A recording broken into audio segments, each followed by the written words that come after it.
again in the Old Rope Salvage workshop, and this week we're going to be doing some zinc plating. Indeed we are.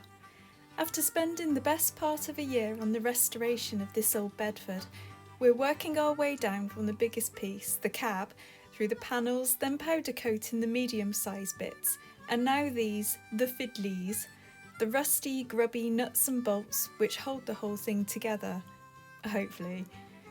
And this week we're going to be making our first attempts at zinc plating, comparing my homemade salt and vinegar combo It smells like a fish and chip shop around here now. to Tim's fancy and slightly more expensive kit, which includes all the proper chemicals and some gold and silver Passivates for extra sparkles. Find out who did it best at the end of the video. There won't be a prize for guessing correctly, unless you want a pink spanner, that is. Who wants a pink spanner? We are Lisa and Tim, and this is the story of us attempting to build the world's greatest home on wheels on the world's smallest budget.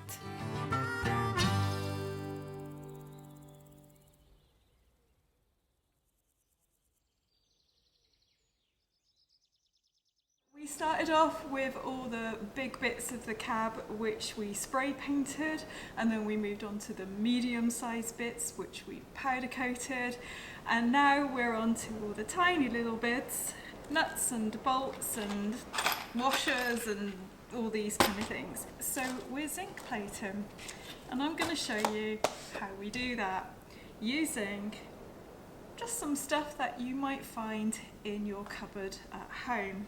Distilled vinegar, some table salt, a jam jar, a spoon, and some zinc. Okay, maybe you won't find this in your food cupboard, but you probably will find it at the hardware store. Apparently, it's used quite a lot to keep moss off of roofs, so there you go. So that's zinc. Simple. Jam jar, vinegar, 1 millimetre at a time. Just talk amongst yourselves a second.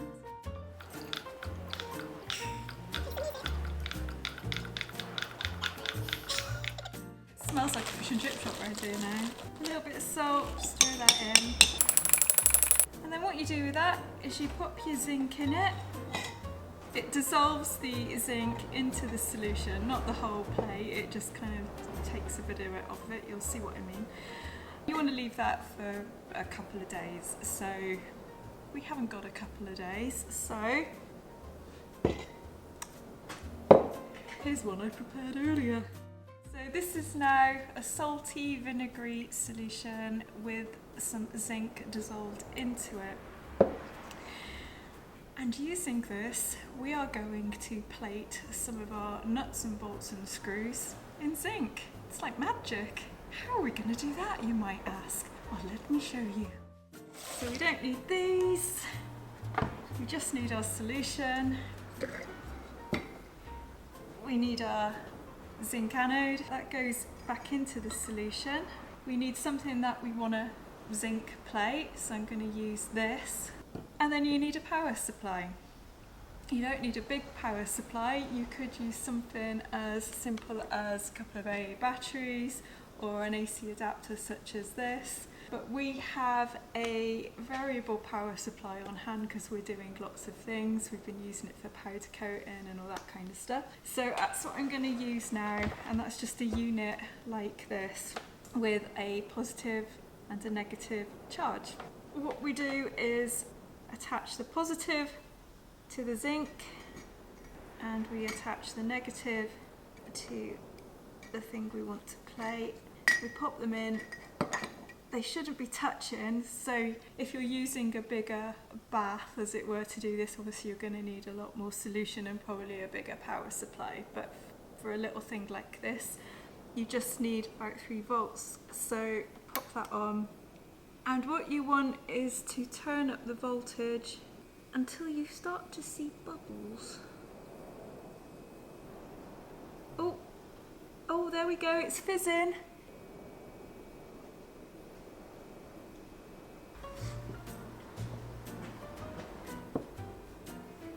obviously Tim's going to come along and fiddle with it. That's really cool. I had that set up really nice. Go on. Yeah, go away, get out of my shop. Let's take my tea. Okay, so we've left that for a few minutes. So one of the things that when you're doing this is that it's good to kind of just move the thing that you're zinc plating around a little bit so it can get to all sides and underneath and everything. So I'm going to just turn this off. So that's actually gone grey. So what we need to do with that is actually now buff it up a bit to make it all shiny. Dry it off. Get rid of that. So the simplest way of doing this is just to get a wire brush.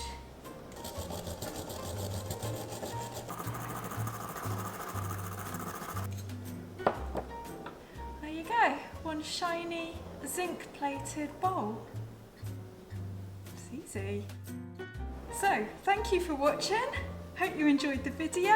Don't forget to give us a thumbs up if you enjoyed it, and we'll be back sometime with some other stuff. Whoa, calm down.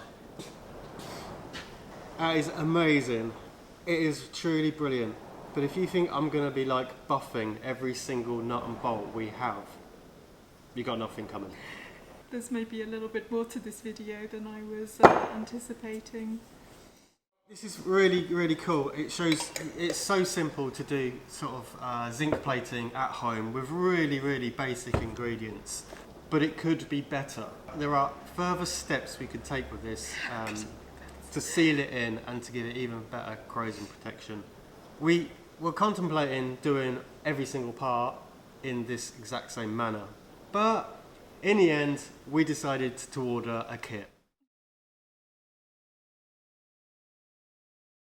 This kit comes from a place called Gastros Plating in the UK. There are a couple of places available. We've got basically a zinc plating kit, but as well as that, it comes with quite a few cleaners and things. This actually was the most basic kit we could buy, the cheapest kit. This cost £80. So quite a lot more than vinegar and salt. It is quite a lot more than vinegar and salt. One of the main reasons really was the further processes that you can take these through to give them more corrosion resistance are called Passivates. That's what can give you the golden colour sometimes on some of the parts. And we would have had to have probably bought some of those to do this anyway. And by the time I added on the silver, the blue clear Passivate and the yellow Passivate, it wasn't far off getting a kit anyway. So we thought, let's get one of these and we'll see how well it works. So that's what we've got. We've got all the bits and pieces in here. It comes with safety gear, a little voltage controller if you're using a standard 12-volt battery, I believe, so you can tweak the current coming in, some goggles. We actually ordered a little fish tank bubbly thing as well. And it comes with bags of chemicals. These are all the chemicals to mix up the solution. So these are in place of our vinegar solution. We have some proper stuff. We also have, it comes with some proper zinc anodes. Now these are a lot purer than the stuff you can probably buy off the shelf. So we'll see if that makes a difference. When you make up the solution as well, we have things called brighteners, which should give us a brighter silvery shine straight out of the tank without having to do any more buffing on all of our parts.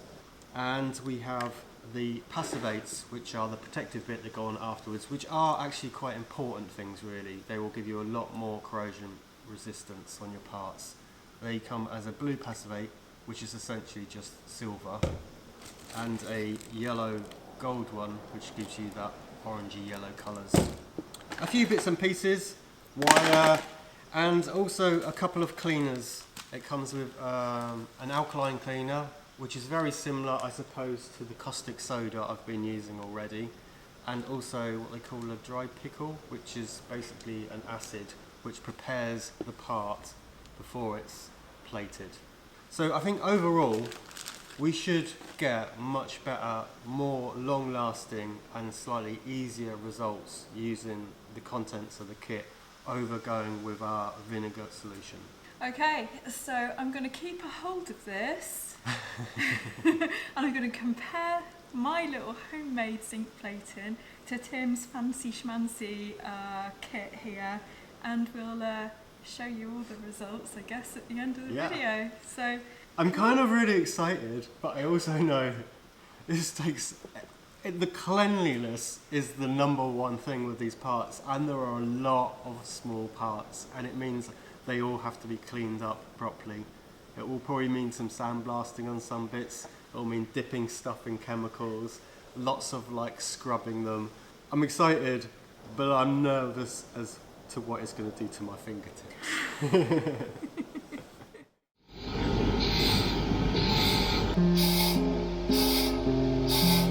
Why am I not wearing gloves anymore? I just took them off.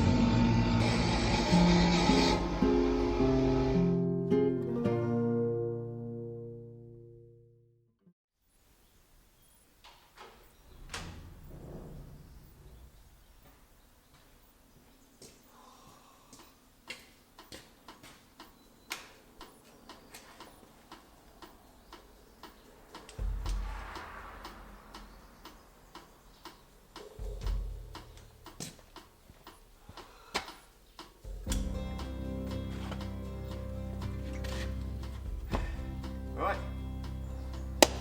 first of all, let's get the kettle on. So, zinc plating.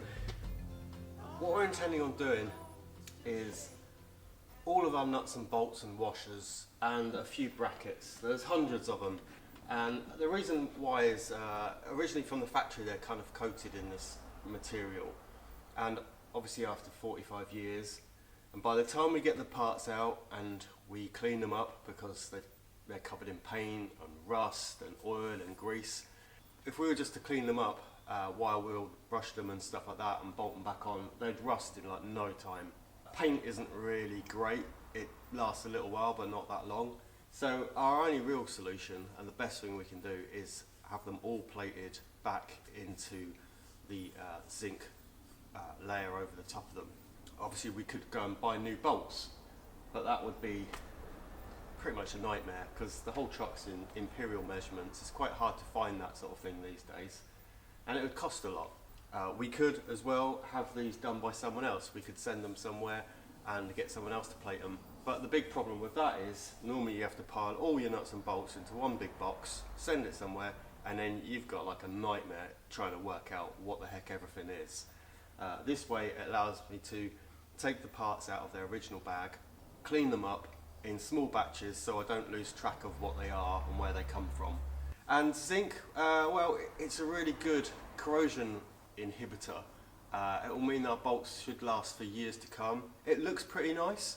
All the parts need to be cleaned up first. Now, if you've got not that dirty parts, so you're taking apart something quite modern, you could probably get away with what they've got in the kit for the two cleaners. The first cleaner is like a caustic cleaner, which will get rid of all the grease and everything. And then the second one, the etching one, and you could probably do a minimal amount of work on them. But our bits and pieces are really pretty grubby, pretty rusty, pretty dirty. So we're going through a whole process of cleaning them. I thought I'd maybe start off, give it a go with a wire brush or something. I'm gonna choose my weapon.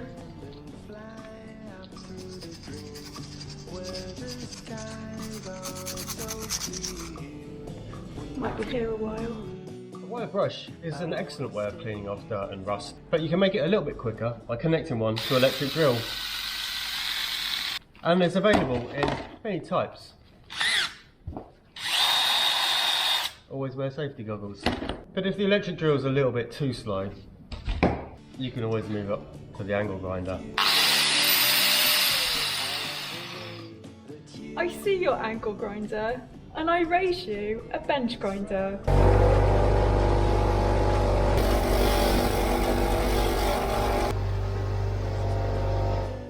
Mechanical cleaning. Of course you can use sandpaper and you can scrape it. One of the things I really like to use is some chemical stuff. You have to be very careful with this. Always wear safety precautions. This is regular old caustic soda, sodium hydroxide. It will remove fingerprints, fingers, eyeballs, and it will remove all grease and paint off your items. So stick them in there and leave them for a little while. After cleaning off all the grease and paint, you maybe want to get rid of some rust. This is where this little bath comes into play. A diluted hydrochloric acid. Where can you buy hydrochloric acid, Tim? I hear you ask. 16% hydrochloric acid, also brick and mortar cleaner, available down your local shops. Pop that in there for a while, it will fizz up and it will start eating away all your rust. If you're after removing rust and you've got a little bit more time on your hands, molasses, it's pretty cheap. You mix it down with some water, you pop your rusty parts in it and you leave it a week or so and it will remove all the rust in a very safe way. And stuff even smells incredible. Oh God, well ain't nobody got the time to be waiting a week for the molasses to work, so I'm getting out the big guns. The sandblasting. We all know what that entails, don't we? I wanna stay with you. I wanna stay with you.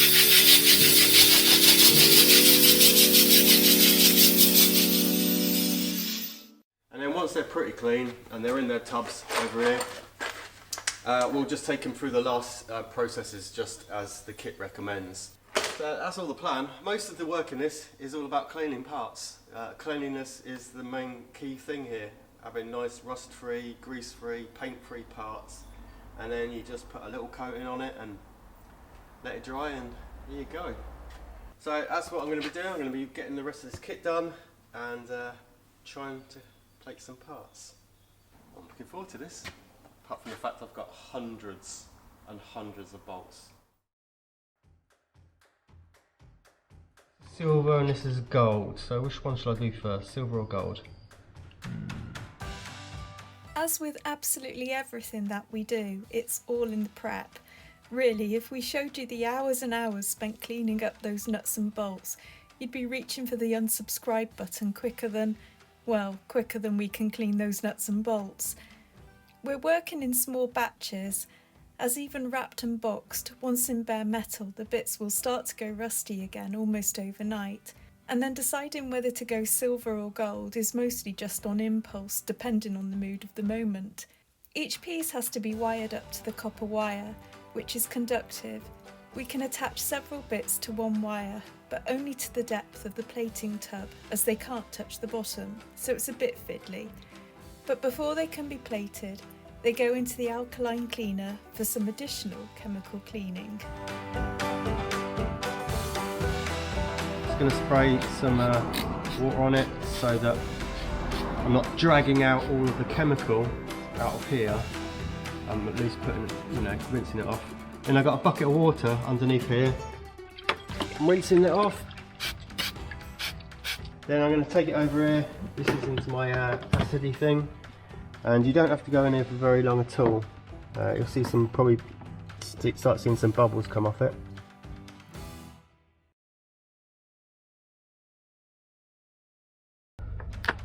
Right, these have all been cleaned pretty much. What the acid is doing is it's cleaning it, but it's also putting a sort of very slight etch on it, on the material itself. And this etch aids the plating to stick to it. So this water here is distilled water, making sure we don't contaminate our main plating bath. And then come over here.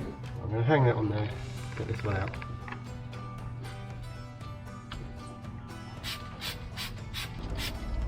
It says 1 to 3 minutes. But these bits have already been pretty well etched in the past,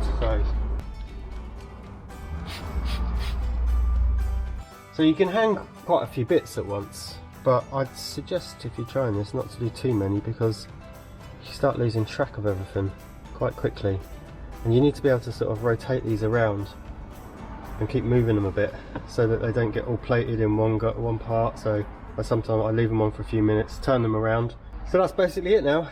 Our positive wire is connected onto all of our anodes. There's 3 around the outside. And our negative wire is connected to this copper bar, which will mean the electricity will go to the parts. And then they'll start plating. So we'll just come up here. Turn this on. And what we do is select a current. We're looking basically at the A for amps down here. And it's 0.1 amp for every square inch of part you're plating. So I'm going to go, that's 6. So I'm going to put this to 0.6 amps. And what you can see is the tiniest bubbles coming off the parts.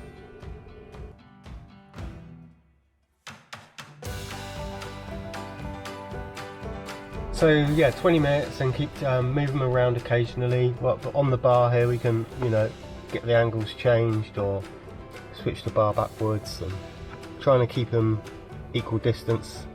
I can see them going grey already. So the pieces stay in the plating bath for around 20 minutes, and as Tim says, you can see them turning a matte grey quite quickly as the zinc begins to coat them. After a few more minutes, you should start to see them turning shiny and silver, which is quite exciting.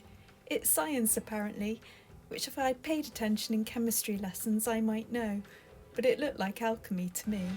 Right, our bits are done. They are looking marvellous.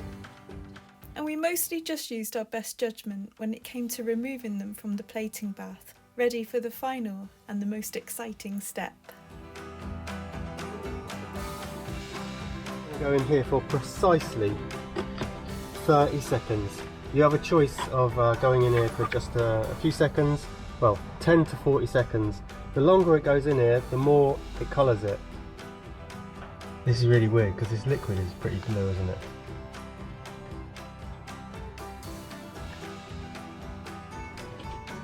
Rinse off into a bucket of water. Be careful with them.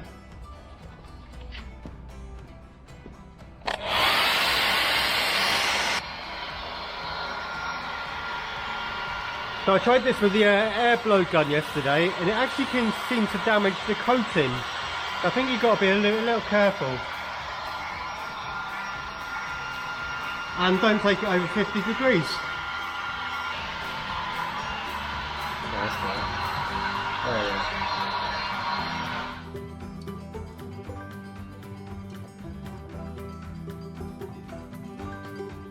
We repeated the cleaning and plating process with the other pieces we had prepared, sometimes with interesting and unexpected variations on the finish, especially with the gold passivate, And we're done. which ranged from, well, gold, all the way to this kind of rainbow spectacular, and everything in between. It's really funny, some of these metals, some are going shinier than others, and it could be the texture of them, but also they're like almost a type of metal as well. Like the screws on there are really shiny, but the thing on the bottom looks almost matte.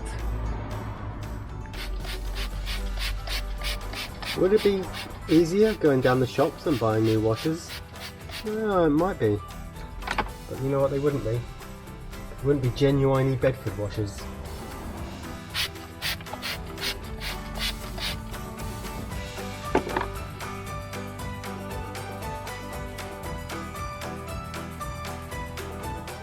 Finished up with the silver passivate, which was a little less disco than the gold, but no less beautiful. And after our first day of zinc plating, we were pretty impressed with the results.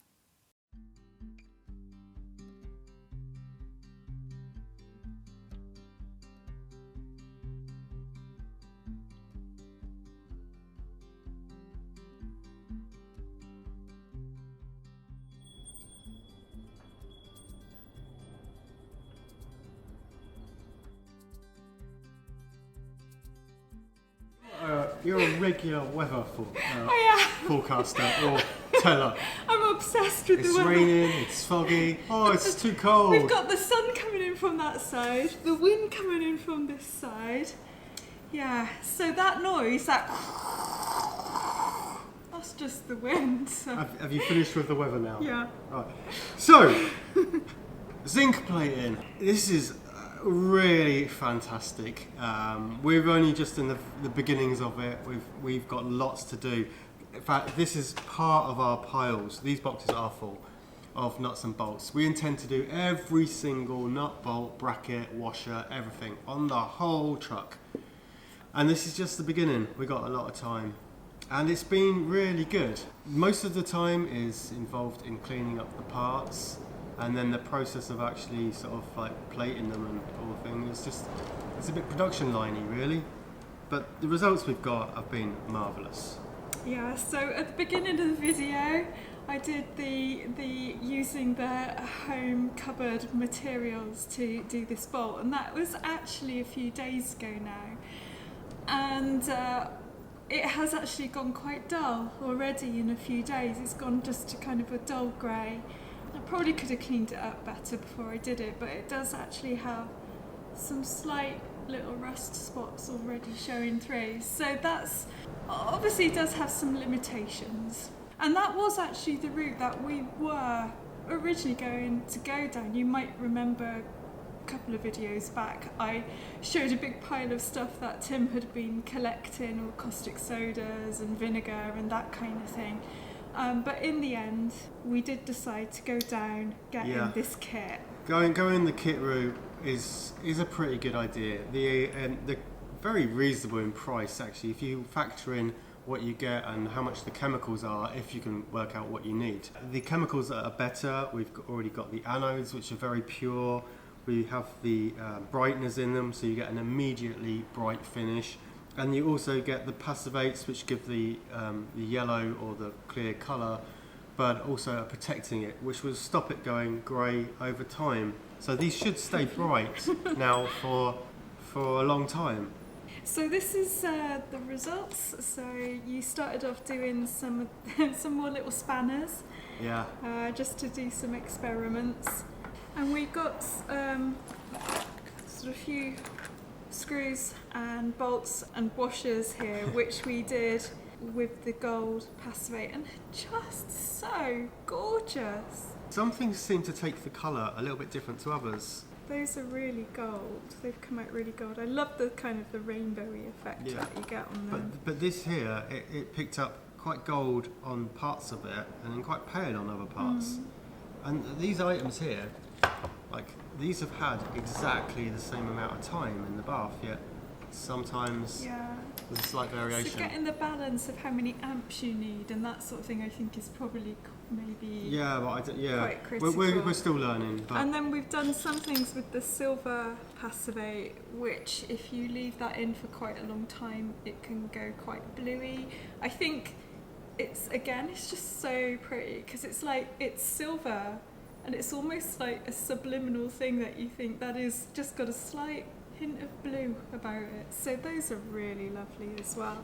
I just find it amazing that we can take, essentially these rusty bolts and turn them into brand new bolts. Some of these looked pretty bad as well, and it's just fantastic. But going forward, we got a lot of bolts and brackets and washers. Well, we've obviously got a load more work to be doing over the next couple of weeks probably, and we'll come back to this probably in the next couple of videos and show you everything when it's done. We'll get it all out on the table and it's going to look really, really cool. And if you saw us at any point with no safety gear on, that's purely because we were doing stuff for the camera. Wear your goggles and gloves. A lot of this stuff is pretty dangerous, so be careful with it all. But join us again soon, I guess. What are we doing next time? More of this, probably. More of this? Alright, well thank you very much for watching. Hope that was super interesting for you as it was for us, because I've had lots of fun with this. So we'll see you again in a couple of weeks probably.